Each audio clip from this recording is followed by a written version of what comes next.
एक एग्रीमेंट किया है भारत सरकार, त्रिपुरा सरकार और राजा साहब के साथ, तिपरा मोथा के साथ। एग्रीमेंट के लिए ढेर सारी चीजें बोली जा रही है, मगर मैं आज आपको बताकर जाता हूं, आपकी सभी समस्याओं का समाधान उस एग्रीमेंट में है। मुझ पर भरोसा करिएगा, एक कम्युनिस्ट जहर घोलने का काम।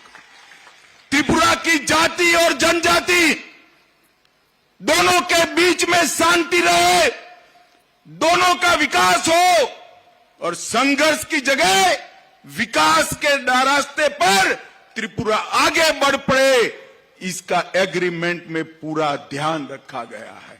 ये राजा साहब है तो राजा, मगर बनने से भी ज्यादा चतुर है भाई।